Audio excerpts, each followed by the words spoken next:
Their love story was etched in the soil, nurtured by the rains and blessed by the Spirit. But beneath the surface, like the tangled root of the acacia trees, something stirred.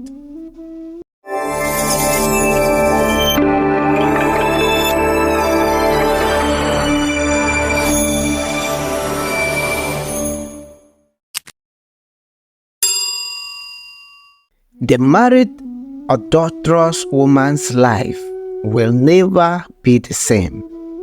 Once upon a time, Obio Attan village was located in the center of the African Savannah, where the sun cast orange holes across the sky and the wind blew secrets over grassland.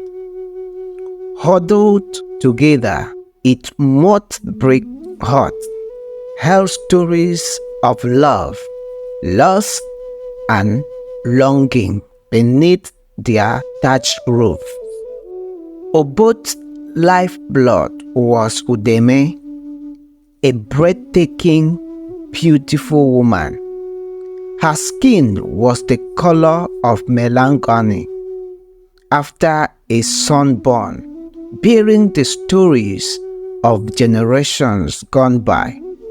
She possessed ancient wisdom in her eyes, and her laughter reverberated throughout the village like the melodies of the riverbeds. Obot, a hardy farmer with rough hands, was Udeme's husband, and a heart as fast as the Okavango Delta. Their love story was etched in the soil, nurtured by the rains and blessed by the Spirit. But beneath the surface, like the tangled root of the acacia trees, something stirred. It was during the harvest festival that Udeme's guests met Benson, the village musician. His fingers danced on the strings of the kora, weaving melodies that stirred souls.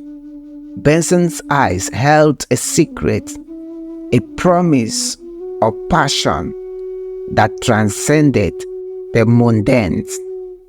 As the moon hung low, Udeme and Benson found themselves swaying to the rhythm of desire. Their bodies moved like reeds in the river, entwined and hungry.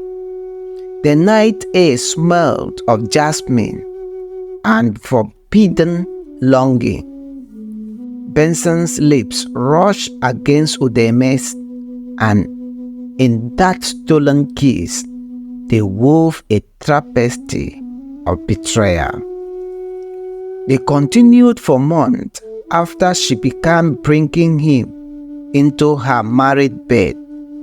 In less than a week, she was forbidden from accompanying her husband to his farm because of his intense love for her.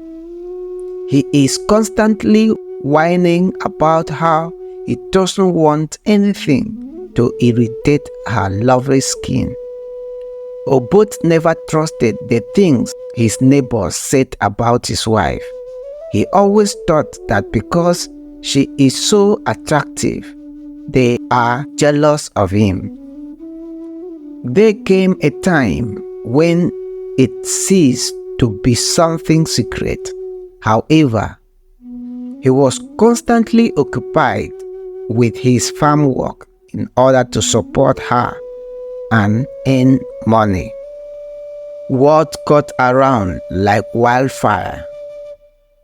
The ancient trunk of the leaves whispered to one another, bearing witness to Udeme's transgression.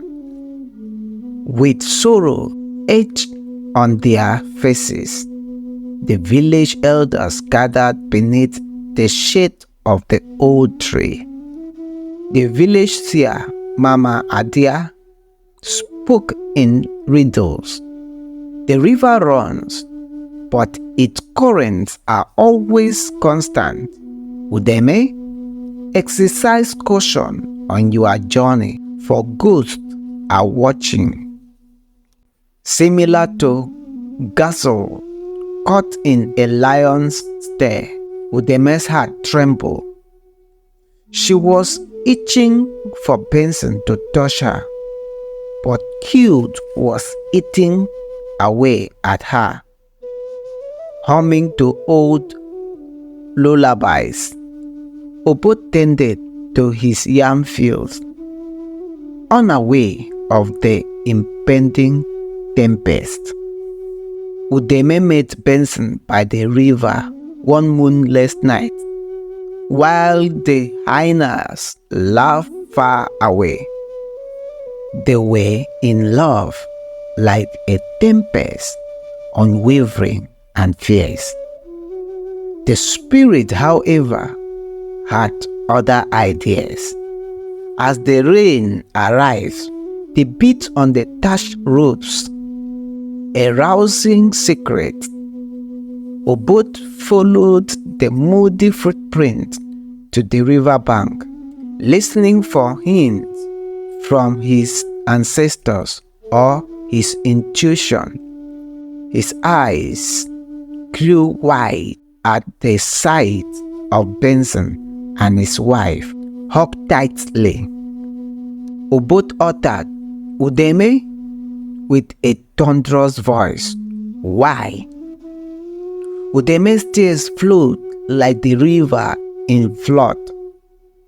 "Obot, forgive me. My heart is torn between duty and desire." With judgment weighing heavily in their eyes, the village gathered in the central square. Obot had to decide between forgiveness and retaliation. Since love is a fire that can both burn and heal, he went with the latter option. However, he would not put up with betrayal. After just 2 years of marriage, you are already seeing someone else? Obot queried. "She's single." "I didn't know she was married," she remarked, causing Benson to scream in excruciating pain over what he had done. After the youth attacked, he ran away.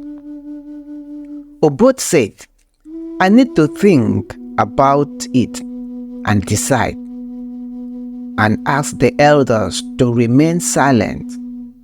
Everyone made their way back to their hut. Udeme's tears could provide enough irrigation for her husband's farmland. Mr. Obot had a restless night. He couldn't stop thinking about their amazing times together, starting from their first date and ending with their marriage. The further he thought about it, he hated his wife. Obot called Udeme's parents first thing in the morning to report everything that had transpired.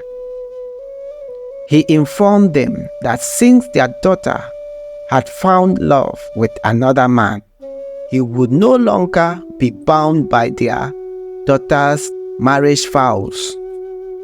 Obot and Udeme had been inseparable since their marriage, so her parents were shocked to hear this news. Their daughter's action deeply disappointed them. Obot refused their pleas for mercy. He declared that he was no longer interested in getting married to their daughter and asked Udeme to leave his hut to her new partner. What else wouldn't you do as time progresses if you could accomplish this now? Benson fled the village and never came back. Udeme was aware that her husband would not change his mind no matter how much she begged for forgiveness. Her desire has determined a different course for her. She will never meet a man like Obot, so she sobbed bitterly. While the village gathered to watch, she fled in shame. Her deed was turned into a prophet in the community, and she was known as the most stupid woman who gave up her destiny in order to satisfy an overwhelming destructive desire.